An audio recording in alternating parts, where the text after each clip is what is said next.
자, 2025-26 시즌 프리미어리그 27라운드죠.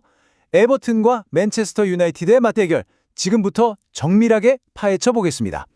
이 경기는요, 그냥 승점 3점짜리 경기가 아니에요. 양 팀의 시즌 목표, 그 성패를 가를 수 있는 정말 중요한 전술적, 심리적 분수령이 될 겁니다. 네, 시작하기 전에요. 구독과 좋아요, 그리고 저희가 영상을 제작하고 분석하는데 슈퍼땡스는 정말 큰 힘이 됩니다. 물론 최종 선택은 여러분 각자의 판단에 따라 신중하게 활용해 주시고요. 자, 그럼 먼저 순위표부터 한번 볼까요? 왜 이 경기를 데스매치라고 부르는지 순위표를 보면 바로 답이 나옵니다. 정말 단순한 한 경기가 아니라는 걸 이 숫자들이 똑똑히 보여주고 있거든요. 보시는 것처럼 원정팀 맨체스터 유나이티드가 현재 리그 4위, 그리고 홈팀 에버튼이 8위에 자리하고 있습니다. 맨유 입장에선 3위 빌라를 바짝 쫓아가면서 동시에 5위 첼시의 추격을 따돌려야 하거든요. 에버튼은 또 어떻고요? 유럽 대항전 가려면 여기서 진짜 더 이상 물러날 곳이 없는 거죠. 그야말로 외나무 다리에서 만난 셈입니다. 자, 그럼 이 숫자들 좀 더 자세히 뜯어볼까요? 맨유가 지금 12승 10무 4패로 승점 45점이거든요. 챔피언스리그 가려면 정말 승점 1.1점이 너무나도 절실해요. 반면에 에버튼은 10승 7무 9패, 승점 37점, 바로 위에 있는 7위 브렌트포드를 정말 턱밑까지 쫓아왔기 때문에 여기서 이기면 유럽 대항전 진출의 발판을 확실하게 마련할 수 있는 거죠. 자, 이제 아마 이번 경기에서 가장 흥미로운 포인트가 아닐까 싶은데요. 바로 그라운드 밖의 싸움이죠. 양팀 감독, 이 사령탑들의 엇갈린 운명과 전술 철학이 정면으로 꽝 하고 부딪힙니다. 맨유의 마이클 캐릭 임시 감독, 점유율을 바탕으로 한 공격 축구로 팀 분위기를 완전히 바꿔놨잖아요. 정말 극적인 반전을 이끌고 있죠. 반면에 에버튼의 데이비드 모이스 감독은 어때요? 특유의 그 단단한 수비 조직력, 그리고 한 방을 노리는 아주 실리적인 역습 축구, 이걸로 팀을 아주 끈끈하게 만들어놨습니다. 근데 이 두 감독 사이에는 개인적인 스토리도 얽혀 있어요. 아시다시피 모이스 감독 과거 맨유에서 정말 뼈아픈 시간을 보냈었죠. 그런데 지난 11월 올드 트래퍼드 원정에서 맨유를 1대0으로 딱 잡아내면서 자신의 전술이 틀리지 않았다는 걸 증명해냈습니다. 분명히 이번에도 그때의 좋은 기억을 되살리고 싶을 거예요. 하지만 캐릭 감독은요, 1월에 부임하고 나서 리그에서 4승 1무 단 한 번도 안 졌어요. 이 엄청난 무패 행진의 기세를 원정에서도 당연히 이어가고 싶겠죠. 자, 그럼 이제 본격적으로 경기 흐름을 예측해보기 위해서 예상 선발 라인업을 한번 살펴보고 또 누가 경기에 못 나오는지 이 핵심 결정자도 한번 짚어보겠습니다. 먼저 홈팀 에버튼부터 볼게요. 4-2-3-1 포메이션을 들고 나올 것 같은데요.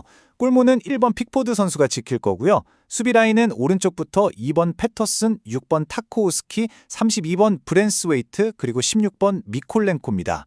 허리는 27번 게에와 37번 가너가 꽉 잡아주고 이 선에는 19번 조지, 22번 듀스버리 홀, 10번 은디아에, 그리고 최전방 원톱으로는 11번 바리가 나설 것으로 보입니다. 근데 에버튼에게 정말 치명적인 소식이 있죠. 바로 에이스 18번 잭 그릴리시가 시즌 아웃됐다는 겁니다.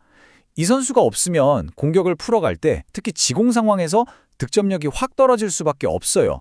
거기다가 주전 센터백인 15번 제이크 오브라이언까지 퇴장 징계로 못 나오거든요. 이건 뭐 박스 안에서 제공권도 약해지고 수비 전체가 흔들릴 수 있다는 얘기입니다. 자, 이번엔 원정팀 맨체스터 유나이티드 라인업입니다. 역시 4-2-3-1이 예상되는데요. 골키퍼 장갑은 31번 라멘스가 끼고요. 포백 라인은 2번 달로트, 5번 맥과이어, 6번 마르티네스, 23번 쇼가 설 것 같습니다. 3선에는 18번 카세미루와 37번 마이누가, 2선 공격진은 16번 디알로, 8번 페르난데스, 19번 은베모가 이끌고 최전방 스트라이커 자리엔 10번 쿠냐가 나올 것으로 보입니다. 근데 캐릭 감독 입장에서는 최전방 공격수 자리가 좀 고민일 거예요. 연계 플레이가 좋은 10번 쿠냐를 그대로 선발로 쓸 것인가, 아니면 나올 때마다 골을 터뜨려주는 그야말로 슈퍼조커죠. 30번 벤자민 세스코. 이 선수를 아예 선발로 내보내서 에버튼의 밀집 수비를 초반부터 그냥 부숴버릴 것인가. 이 선택이 경기에 큰 영향을 줄 것 같습니다. 자, 이제 정말 이 경기의 핵심입니다. 각 팀이 상대의 약점을 어떻게 파고들 것인가. 바로 전술적인 미스매치 한번 정밀하게 들여다보겠습니다. 맨유 공격의 키는 바로 하프 스페이스 공략이에요. 하프 스페이스가 뭐냐면 중앙이랑 측면 사이에 그 애매한 공간 있잖아요. 거기를 말하는 건데 메뉴가 공격할 때 보면 3-2-5 대형으로 바꾸거든요. 양쪽 윙어들이 쫙 벌려서 수비수들을 끌어내면 그때 생기는 공간으로 19번 은베모랑 8번 페르난데스가 쏜살같이 파고드는 거죠. 특히 주전 센터백 오브라이언이 없는 에버튼 수비가 이 움직임을 막아내기가 정말 쉽지 않을 겁니다. 반면에 에버튼의 가장 날카로운 창은 바로 역습입니다. 맨유가 수비 라인을 높게 올리잖아요. 바로 그 뒷공간이 에버튼의 먹잇감이 되는 거죠. 공을 뺏는 순간 37번 가너가 지체 없이 긴 패스를 쫙 뿌려주고 발빠른 10번 운디아에가 그 공간으로 달려 들어가는 거예요. 이 단순하고 직선적인 패턴이 맨유에게는 가장 무서운 위협이 될 겁니다. 자, 이번엔 기대 실점 값을 한번 보죠. 이게 뭐냐면 상대에게 얼마나 위협적인 슈팅을 내줬냐는 건데 이걸 보면 양팀 수비의 약점이 명확하게 드러납니다. 맨유는 경기당 평균 1.42골, 꽤 높은 수치죠. 수비 라인을 올리는 만큼 리스크를 안고 있다는 뜻이고요. 반면에 에버튼은 1.15골로 통계상으로는 꽤 단단해 보여요. 하지만 치명적인 약점이 있는데 바로 후반 70분만 넘어가면 집중력이 와르르 무너진다는 겁니다. 자, 지금까지 나온 모든 지표를 보면 맨유가 조금 유리해 보이긴 하죠. 하지만 이 모든 예상을 한 방에 뒤집어 버릴 수 있는 전술 외적인 변수들이 있습니다. 이것도 꼭 체크해야 합니다. 자, 주목해야 할 변수 3가지입니다. 첫째, 주심. 데런 잉글랜드 주심인데요. 이 사람이 과거 9경기에서 페널티킥을 무려 6번이나 불렀어요. 박스 안에서 조금만 애매한 상황이 나와도 휘슬이 울릴 수 있다는 거죠. 둘째, 레드카드. 순위 경쟁이 워낙 치열하다 보니까 감정이 격해져서 언제든 퇴장이 나올 수 있습니다. 그리고 마지막, 모이스 감독의 눕축구입니다. 경기를 막 질질 끌고 거친 몸싸움으로 맨유의 공격 리듬을 다 끊어버리는 거죠. 그러다가 역습 한 방으로 경기를 끝내버리는 그림. 이것도 충분히 가능합니다. 여기서 또 흥미로운 점이 하나 있는데요.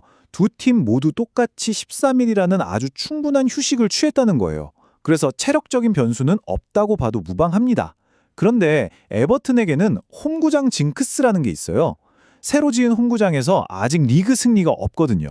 이게 홈의 이점이 아니라 오히려 선수들에게는 엄청난 심리적 압박으로 작용할 수도 있다는 거죠. 자, 그럼 이제 지금까지의 모든 분석을 종합해서 데이터가 말해주는 최종 예측은 무엇인지, 그리고 가장 확률 높은 시나리오는 뭔지 딱 짚어드리겠습니다. 자, 저희가 최종적으로 확률을 계산해본 결과입니다. 맨체스터 유나이티드의 승리 확률이 52%, 무승부가 30%, 그리고 에버튼의 승리 확률은 18%로 나왔습니다. 그래서 저희가 추천하는 첫 번째 선택지는 바로 맨체스터 유나이티드의 승리입니다. 왜냐하면 기대 득점값, 그러니까 얼마나 좋은 찬스를 만들어냈냐는 수치에서 맨유가 50.12로 에버튼의 36.72를 그냥 압도하거든요. 게다가 후반에 무너지는 에버튼의 약점을 파고들 세스코 같은 강력한 조커 카드도 벤치에 있고요. 그래서 1점 차라도 신승을 거둘 확률이 가장 높다고 보는 겁니다. 하지만 그냥 누가 이기냐 지냐보다 통계적으로 훨씬 더 확률이 높고 흥미로운 선택지가 있어요. 바로 양팀 모두 득점한다는 겁니다. 이 확률이 무려 65%에 달해요. 앞에서 계속 말씀드렸던 맨유의 뒷공간 약점, 그리고 그걸 노리는 에버튼의 역습이라는 완벽한 상성, 여기에 페널티킥 잘 부는 주심 변수까지 더하면 1-1로 비기거나 2-1처럼 한 골차 승부가 나면서 양팀 다 골을 넣을 확률이 굉장히 높다는 거죠. 자, 결론을 내리자면 이렇습니다. 데이터상으로는 맨유가 아주 근소하게 이길 가능성이 높아요. 하지만 두 팀의 전술적인 맞물림을 보면 서로의 골문이 활짝 열릴 기회가 분명히 있다는 겁니다. 과연 데이터의 예측대로 조용한 승부가 될까요? 아니면 전술적 미스매치가 만들어낼 화끈한 난타전이 펼쳐질까요? 여러분의 생각은 어떠신가요?